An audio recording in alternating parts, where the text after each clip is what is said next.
Assim me disse o Senhor: vá comprar um cinto de linho e ponha-o em volta da cintura, mas não o deixe encostar na água. Comprei um cinto e o pus em volta da cintura, como o Senhor me havia instruído. O Senhor me dirigiu a palavra pela segunda vez, dizendo: pegue o cinto que você comprou e está usando, vá agora a Perate e esconda-o ali numa fenda da rocha. Assim fui e o escondi em Perate, conforme o Senhor me havia ordenado. Depois de muitos dias, o Senhor me disse: vá a Perate e pegue o cinto que lhe ordenei que escondesse ali. Então fui a Perate, desenterrei o cinto e o tirei do lugar em que o havia escondido. O cinto estava podre e se tornara completamente inútil. E o Senhor dirigiu-me a palavra dizendo: assim diz o Senhor, do mesmo modo também arruinarei o orgulho de Judá e o orgulho desmedido de Jerusalém. Este povo ímpio que se recusa a ouvir as minhas palavras, que age segundo a dureza de seus corações, seguindo outros deuses para prestar-lhes culto e adorá-los, que este povo seja como aquele cinto, completamente inútil. Assim como um cinto se apega à cintura de um homem, da mesma forma fiz com que toda a comunidade de Israel e toda a comunidade de Judá se apegasse a mim, para que fosse o meu povo, para o meu renome, louvor e honra. Mas eles não me ouviram, declara o Senhor. Amém, meus irmãos. Irmãos, se você já acompanha as pregações aqui na igreja do pastor Carlos, os irmãos já sabem que os profetas nada mais são do que embaixadores escolhidos por Deus para trazer mensagem da parte de Deus para o seu povo, lembrá-los da aliança que o Senhor fez para com eles, exortá-los das práticas erradas que eles estavam praticando, e também, meus irmãos, anunciar o juízo do Senhor caso as palavras e admoestações do Senhor não fossem ouvidas. Juízo esse que tinha como objetivo não vingar, apesar de termos ali o povo, Deus se irá com o pecado do seu povo, mas o juízo de Deus como restaurador do povo, mostrando a fidelidade de Deus para com o seu povo, para com a sua aliança, para com as promessas que ele fez. E a primeira coisa que me chama a atenção, meus irmãos, nesse mês que nós estamos, mês de Páscoa, mês que nós estamos estudando sobre o discipulado, ser discípulo de Jesus, é o ofício do profeta. É interessante observar, meus irmãos, que os profetas nada mais eram de pessoas como eu e você, pessoas que entendiam ser indignas daquele ofício, que não achavam ter nelas sabedoria, conhecimento suficiente, mas que entendiam que o Senhor os capacitaria. Foi assim com Jeremias. Jeremias, no começo do seu ministério, ele diz assim: Senhor, eu não sou digno, eu não tenho que falar. E Deus acalma Jeremias, dizendo que ele vai dizer aquilo que o Senhor vai mandar, que o Senhor vai capacitá-lo no seu ministério. E o ministério de Jeremias, ele tem o seu início sob o reinado do rei Josias, e que nós temos relato das escrituras de que o rei Josias era um rei fiel, era um rei justo, O templo estava de pé em Jerusalém, era praticado ali os cultos, os sacrifícios, e isso chama atenção porque o começo do ministério de Jeremias não começa justamente num momento de, digamos, completa calamidade, em que o templo estivesse destruído ou estivesse caído, entre aspas, aos pedaços, com falta de cuidado para o seu povo. Pelo contrário, começa no reinado de um rei que era justo, mas que demonstra que o Senhor não estava se agradando da prática do povo.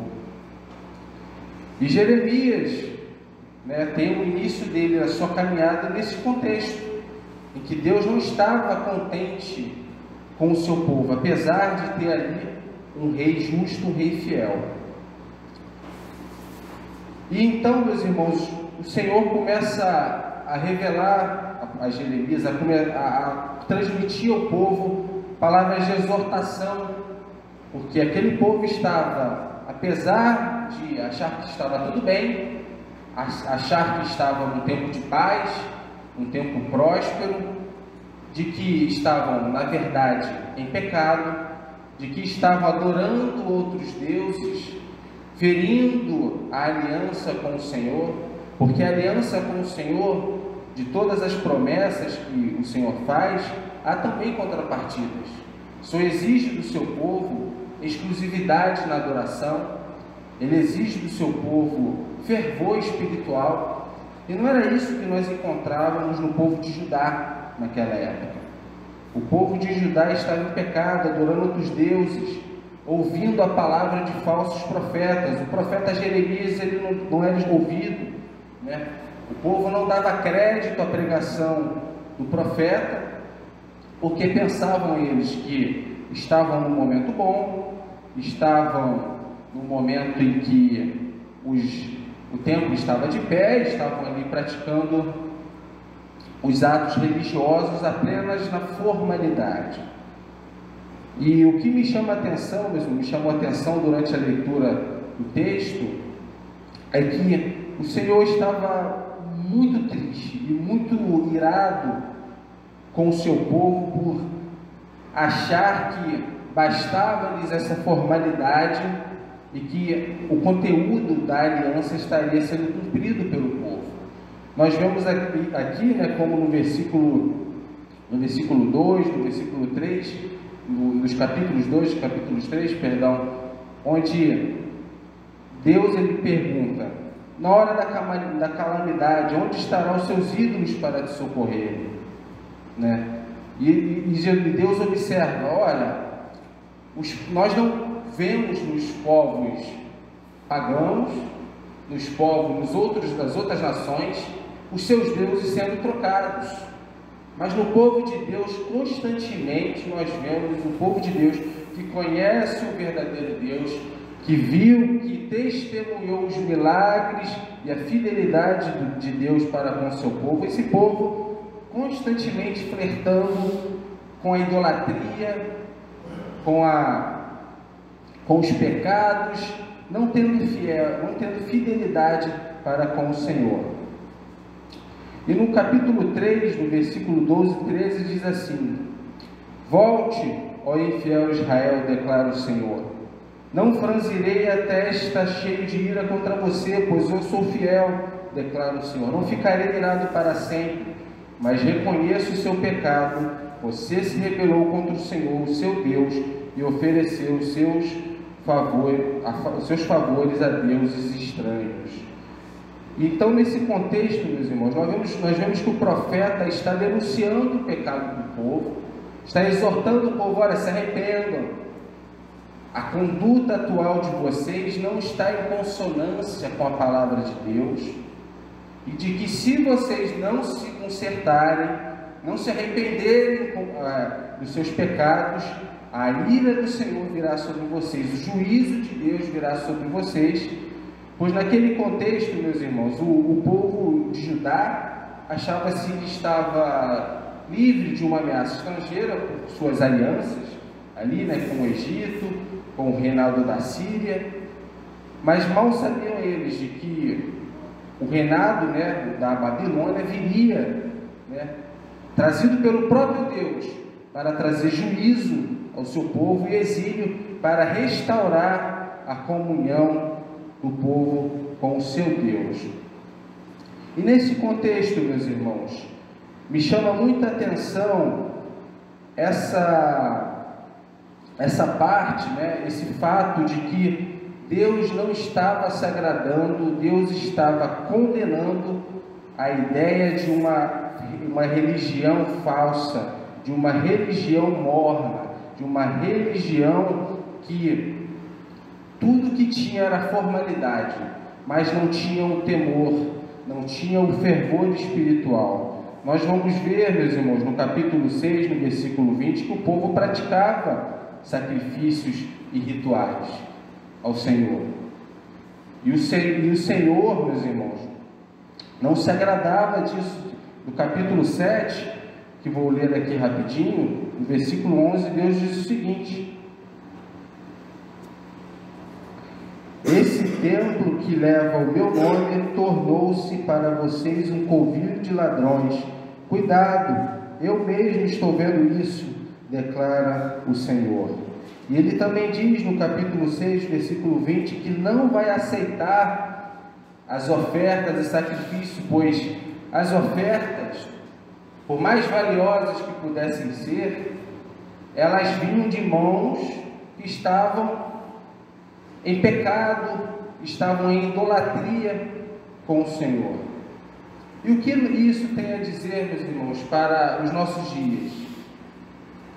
De que, meus irmãos, não basta nós estarmos na formalidade da religião, né? Existem muitas pregações, né, que falam hoje em dia de que não vim pregar religião, vim pregar Jesus Cristo, apesar de que nós podemos constatar talvez alguns equívocos, né, talvez nas intenções dessas pregações, mas há um fundo de verdade, no sentido de que não basta, meus irmãos, nós irmos à casa do Senhor, nós oferecermos a Ele ofertas, cânticos, né, postarmos fotos no nosso Facebook, compartilharmos a semana inteira versículos bíblicos, se a nossa vida é acompanhada de outros ídolos, se a nossa vida ela é acompanhada de falta de compromisso com a obra de Deus, falta de responsabilidade para com os nossos deveres enquanto crentes,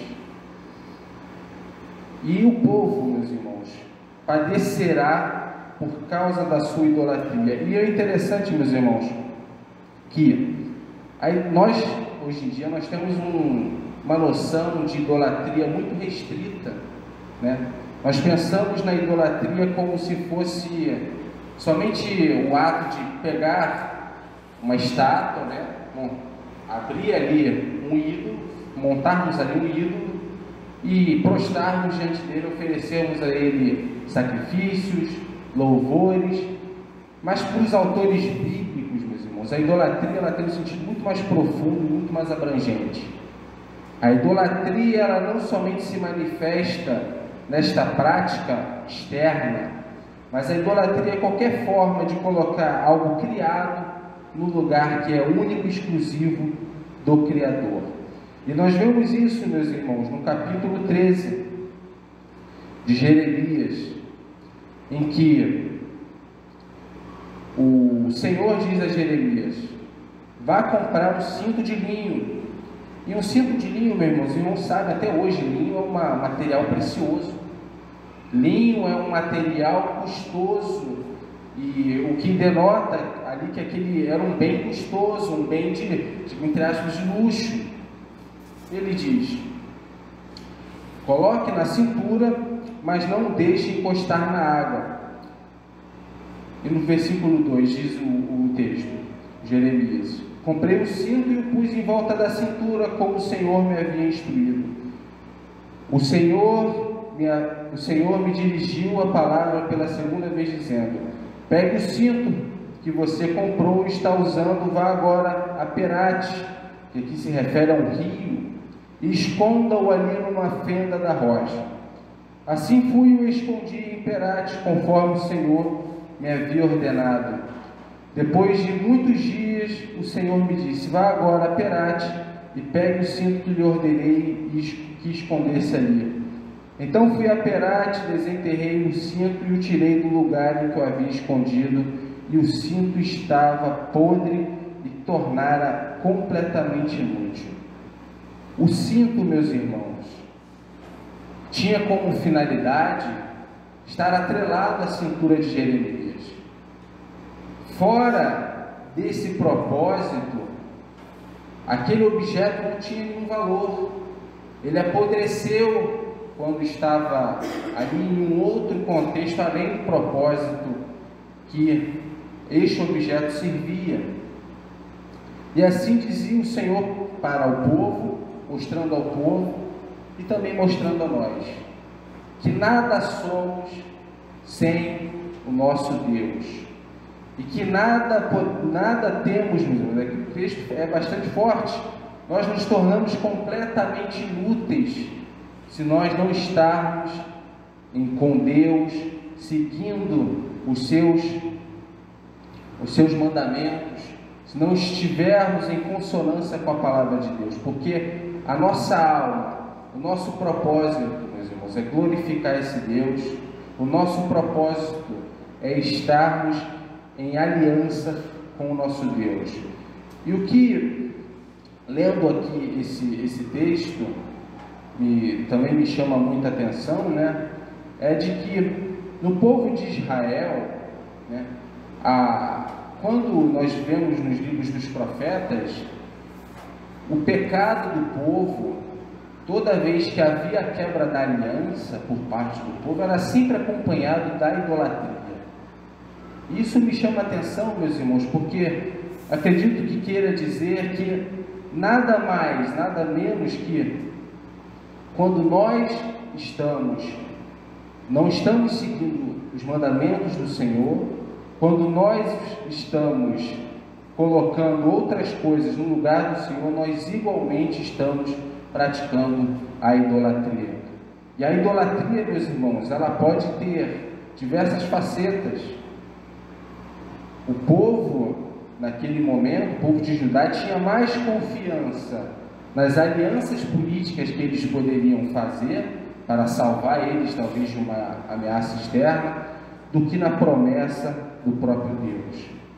E de igual modo, nós também podemos, meus irmãos, termos mais confiança no nosso dinheiro, no nosso trabalho, nas nossas forças, na nossa inteligência, na política nacional, nos poderes terrenos, do que no próprio Deus.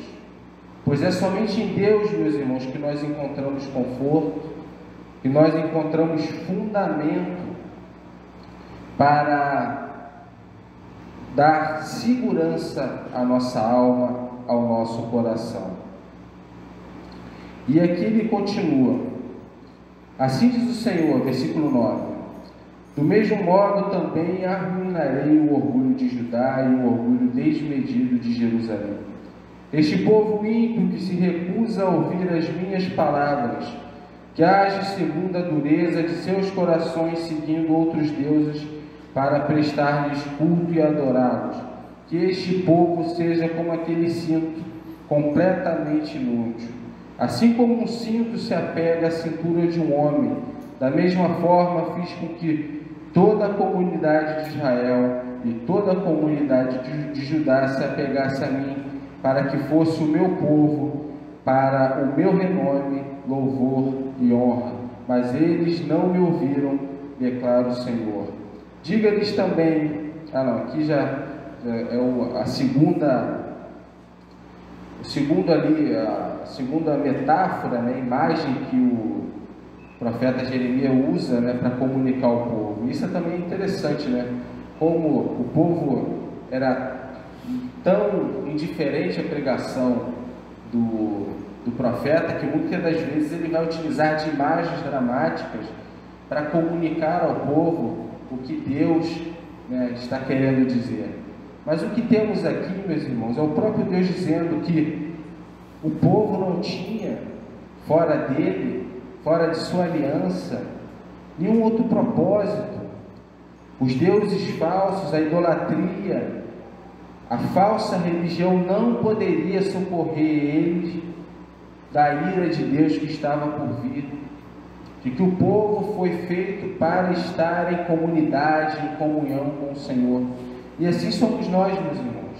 Nós não temos neste mundo nenhum outro propósito do que estarmos com o Senhor, prestando a Ele honra e glória em tudo que fazemos, pregando o Evangelho, anunciando essa graça que nos foi concedida, neste mês de Páscoa que estamos, mais sensíveis e rememorando o sacrifício de Deus na cruz do Calvário, nós devemos lembrar, meus irmãos, que é somente na cruz, é somente em Cristo que nós temos propósito. Muitas das vezes nós damos mais atenção a coisas terrenas, nós damos mais atenção à ideia de que, olha, está tudo bem.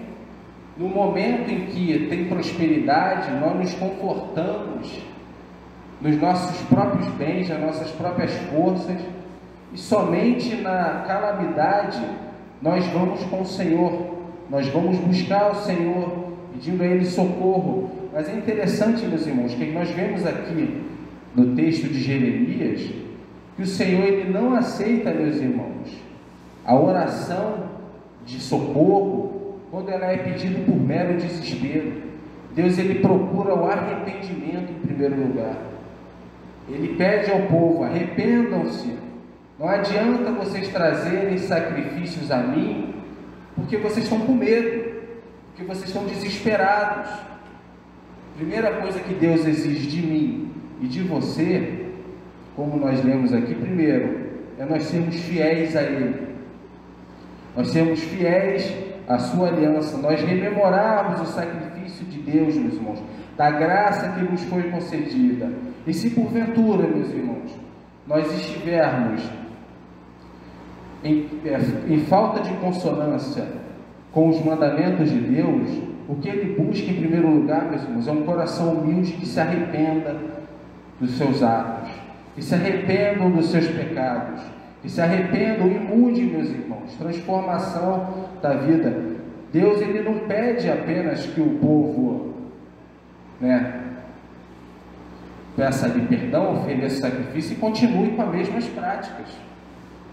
O povo estava em idolatria, o povo estava dando ouvido a falsos profetas, o povo se esquecia do Deus que tirou eles do Egito, que fez, meus irmãos, maravilhas. E às vezes nós pensamos: poxa, mas o povo de Judá, o povo de Israel, eles viram coisas maravilhosas, milagrosas, testemunharam o agir de Deus da forma uma das formas mais dramáticas. Como esse povo consegue adorar outros deuses?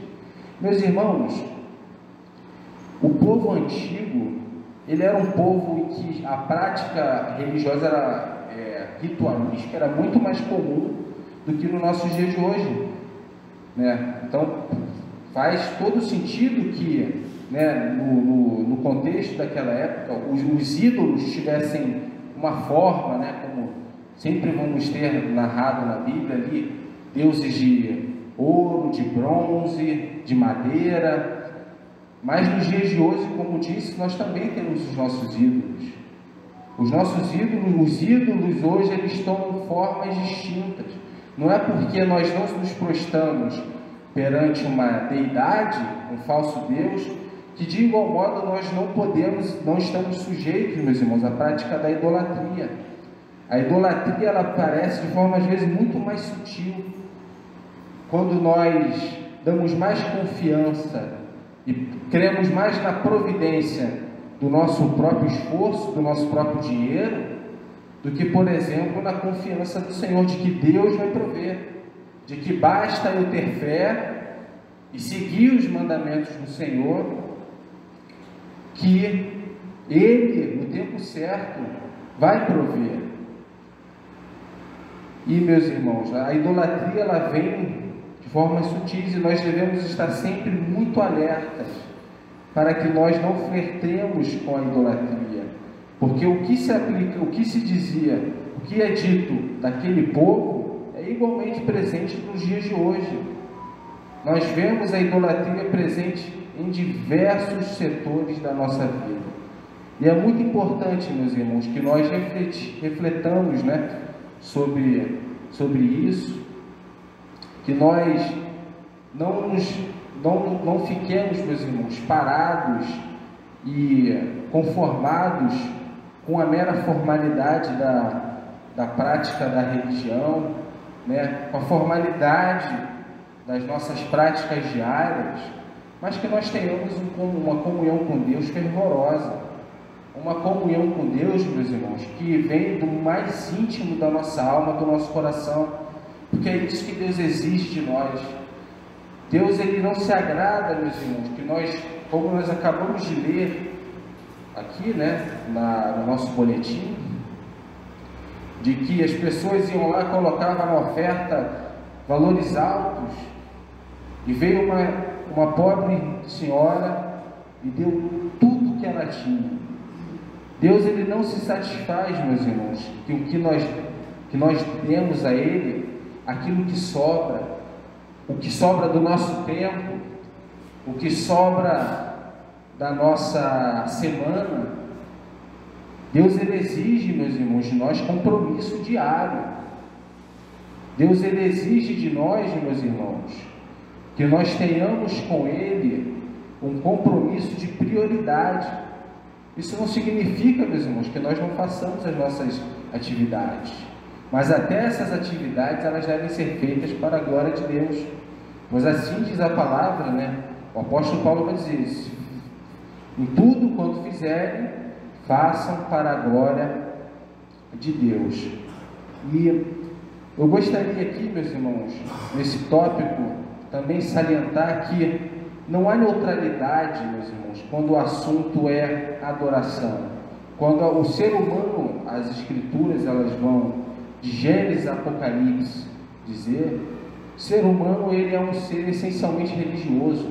Aquele que diz que não tem Deus, ele está mentindo, assim diz a palavra. Pois, se ele não tem o verdadeiro Deus, ele está colocando um outro Deus no lugar.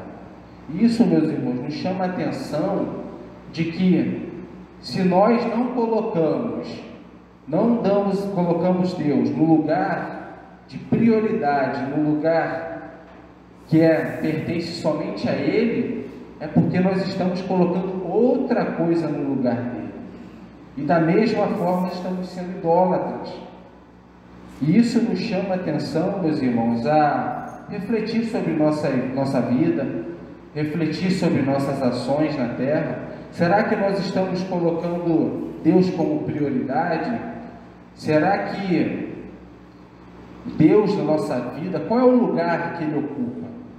Ele ocupa o lugar daquilo que sobra, e ao mesmo tempo nós damos prioridade a coisas criadas, coisas mundanas, como lazer, como o nosso sucesso da nossa carreira?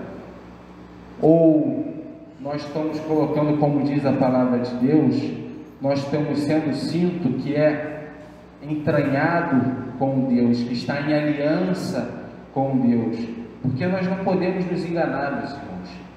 Fora da aliança com Deus, nós nada somos, nós nada servimos. Os nossos atos mundanos, nossa vida cotidiana, isso tudo passa. Nós já estamos, meus irmãos, já no mês de maio, né? Quase, né? Estamos em abril. O ano está passando muito rápido, o tempo, meus irmãos, passa muito rápido. E o que nós estamos fazendo para o Senhor? O que é isso, meus irmãos, que para o Senhor é isso que conta? Qual é o tesouro que nós estamos ajuntando? É tesouro terreno? Ou é tesouro de pregação do Evangelho, de uma vida que busca a santidade? Deus sabe, Deus conhece a nossa fraqueza. Deus conhecia a fraqueza do povo, e Deus era fiel e dizia: se vocês se arrependerem, eu não submeterei a minha ira a vós. E mesmo assim o povo não ouvia, o povo não dava crédito à pregação do Senhor. E nós não devemos, meus irmãos, também sermos ingênuos em achar que Deus não conhece o nosso coração. Porque muitas das vezes a gente pensa: não, eu já fui na igreja, eu já fiz isso. Meus irmãos, Deus contempla o nosso coração. Ele sabe se nós, quando aquelas pessoas colocavam ofertas na caixa, elas estavam dando com todo o seu coração ou não. Ele sabia que aquela mulher estava colocando ali tudo que ela tinha, colocando todo o seu coração a serviço do Senhor. E ele contempla, meus irmãos. Assim como ele dizia, né, nós vemos os estudos em Apocalipse, né, na IBD, o Senhor falava para cada igreja, em cada carta a igreja dizia: eu conheço as tuas obras, eu sei o que vocês estão fazendo, eu contemplo o teu coração. Isso nos chama a pensar, meus irmãos, será que realmente nós estamos colocando a Deus como prioritário na nossa vida? Será que nós estamos fazendo como fez o povo de Judá e não, tá tudo bem, eu estou com saúde, eu estou bem empregado, nada me falta, eu vou à igreja lá no domingo, canto, mas e todo o resto, e todas as outras dimensões da sua vida, elas também contemplam os mandamentos do Senhor? Elas contemplam a aliança com Deus? Elas glorificam ao Senhor? Muitas das vezes o pastor Carlos coloca na IBD, em que medida isso que nós fazemos glorifica a Jesus Cristo? Em que medida isso aqui está em consonância com os mandamentos de Deus? Porque se nós não estamos fazendo em consonância aos mandamentos de Deus, se nós estamos colocando outras coisas no lugar que é exclusivo de Deus, isso significa que nós estamos colocando outro ídolo no lugar dele. E isso não deve acontecer, meus irmãos, pois o Senhor não tolera a idolatria. O Senhor, meus irmãos, Ele exige exclusividade do seu povo. E o Senhor também, meus irmãos, Ele quer ter contigo e comigo uma vida de intimidade, de fervor. Ele quer ter comigo e contigo uma vida de sinceridade, pois Deus é sincero nos seus mandamentos, Ele é sincero nas suas promessas, Ele é fiel. Ele exige de nós também, meus irmãos, conhecendo as nossas falhas, que nós busquemos, meus irmãos, ser igualmente fiéis a Ele, melhorando a cada dia, né? Reconhecendo, meus irmãos, os nossos pecados e indo a Ele, não com murmuração, não só com pedidos, mas em primeiro lugar Ele com arrependimentos, e dar nome aos arrependimentos. Muitas das vezes a gente faz vista grossa, aí vai orar ao Senhor, né?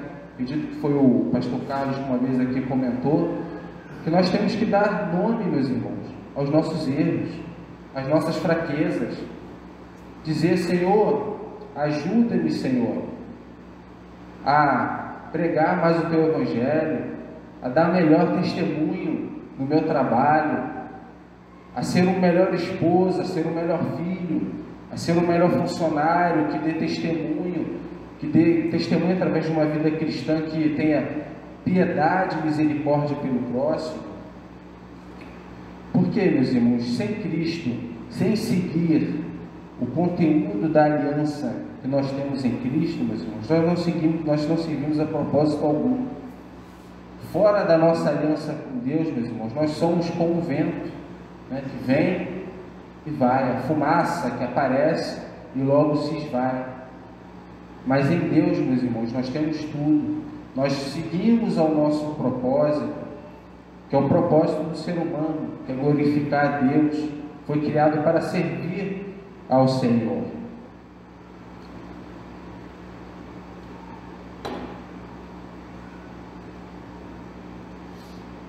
E em conclusão, meus irmãos, nós devemos fugir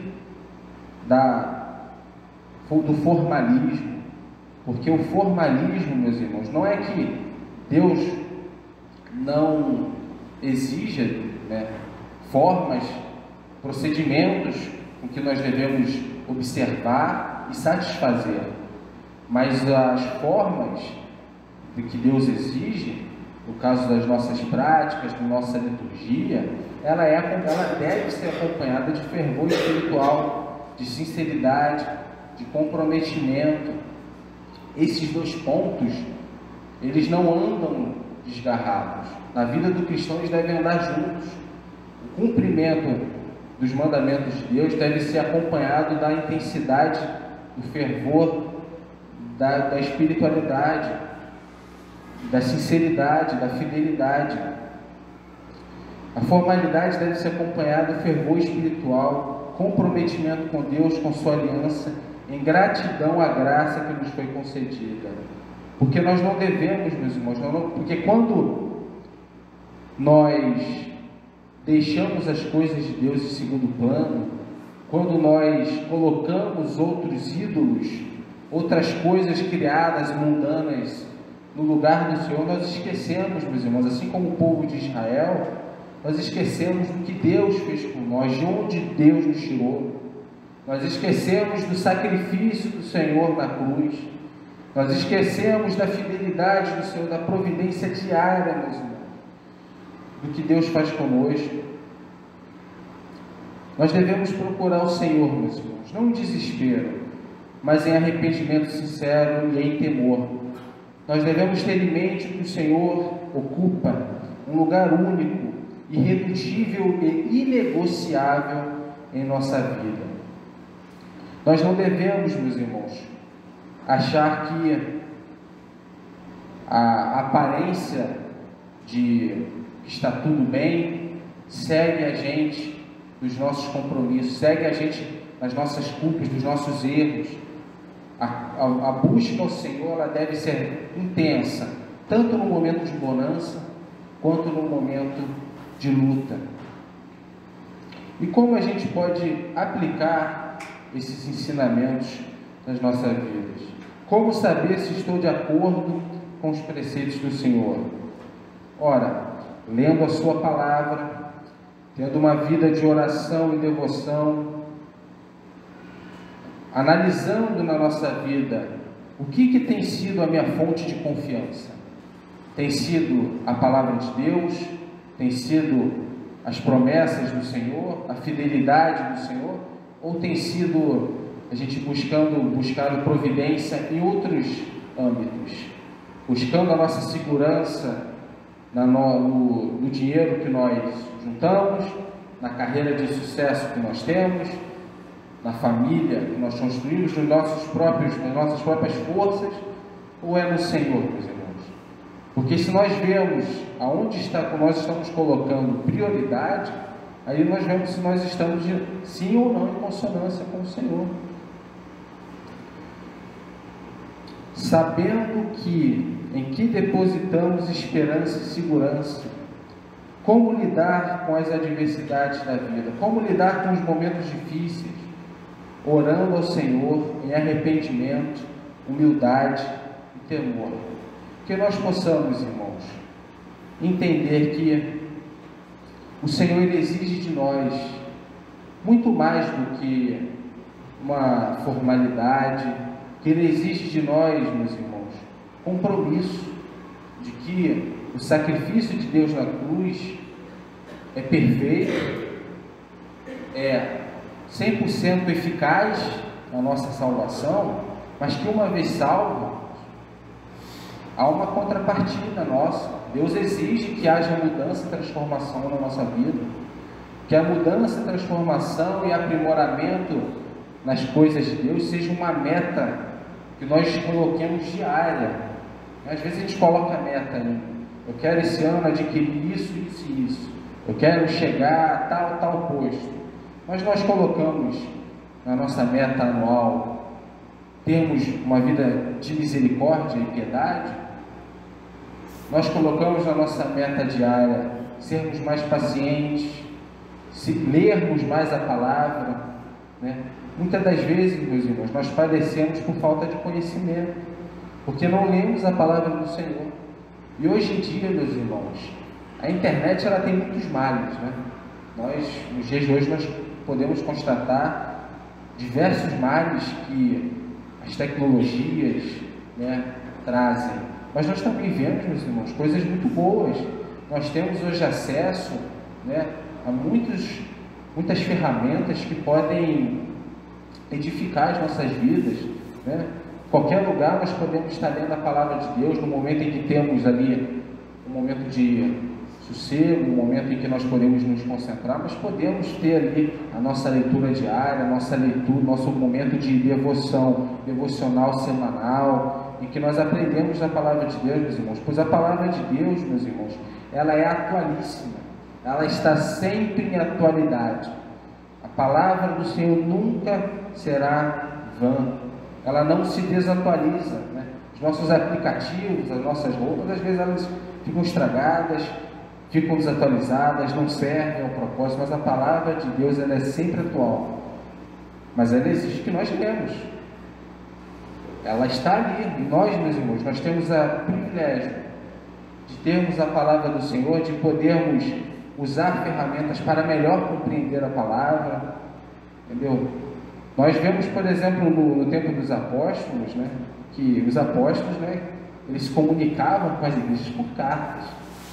Nós, hoje em dia, nós temos a possibilidade, no caso de uma dúvida, de um aconselhamento, de nós mandarmos uma mensagem para o pastor que ele recebe no mesmo instante. Nós utilizamos isso, ou às vezes a gente utiliza as tecnologias para as coisas mais triviais e muitas das vezes fúteis. Ou nós podemos utilizar ela para edificação, para melhor expansão do Evangelho. Que nós possamos, meus irmãos, aplicar isso na nossa vida. Que nós possamos colocar o Senhor no centro da nossa vida. Que nós nunca nos satisfaçamos com meras formalidades. Que a nossa vida com Deus seja uma vida intensa de temor, de arrependimento e de fervor espiritual, meus irmãos. Porque o Senhor é fiel para conosco. O Senhor, Ele cumpre as promessas. O Senhor já fez tanto conosco e muitas das vezes nós temos a memória curta, o pecado, né? O nosso pecado muitas das vezes faz com que nós esqueçamos o tanto que Deus faz por nós e que a gente ainda assim procure socorro, procure conforto e segurança em outras coisas, em coisas criadas, em coisas que são passageiras, em coisas que não são, meus irmãos, a rocha firme e inabalável. Amém? Vamos orar ao nosso Senhor. Altíssimo Deus, eterno Pai, Senhor, Tu falaste, Deus, ao nosso coração, pois cremos, Deus, que lida a Tua palavra e exposta a Tua palavra, Tu falas ao nosso coração. Nós te pedimos, ó Deus, que nossa vida, Pai, seja transformada a cada dia, Pai, para estar cada vez mais em consonância, Deus, com a Tua palavra, com os Teus desígnios, Pai, com Suas exigências, Pai, para conosco, porque os Teus pedidos, Pai, as Tuas exigências das nossas vidas são para o nosso próprio proveito, para o nosso próprio bem, para nós satisfazermos, Pai, o nosso propósito enquanto criaturas criadas pelas Tuas próprias mãos. Retira de nós, Pai, aquilo, Pai, que não Te agrada, aquilo que tira a nossa atenção, Deus, de Ti. Retira os ídolos, Pai, que nós criamos, Pai, que nós possamos apenas, Pai, confiar em Ti, confiar no Teu amor, confiar na Tua palavra, Deus, pois somente em Ti, Pai, nós encontramos repouso. Somente em Ti, Deus, a nossa alma pode descansar. Somente Tu, Deus, é fiel, Pai, para prover, Pai, aquilo que nós precisamos e até aquilo muito mais, Deus, que nós precisamos, pois Tu és tão gracioso, tão benigno, Pai, para conosco. E Te pedimos, Pai, que nosso compromisso contigo, que nossa adoração a Ti, que o nosso relacionamento contigo, Deus, não seja somente formal, que o Senhor acenda, Deus, a chama do Teu Espírito em nossas vidas, que possamos buscar o Senhor com mais intensidade, com mais fidelidade, Deus, tendo um coração humilde, contrito, em arrependimento, Pai, as nossas limitações, exaltando, Pai, a Tua graça, a Tua grandeza. Assim nós pedimos, Te agradecemos em nome de Jesus Cristo. Amém.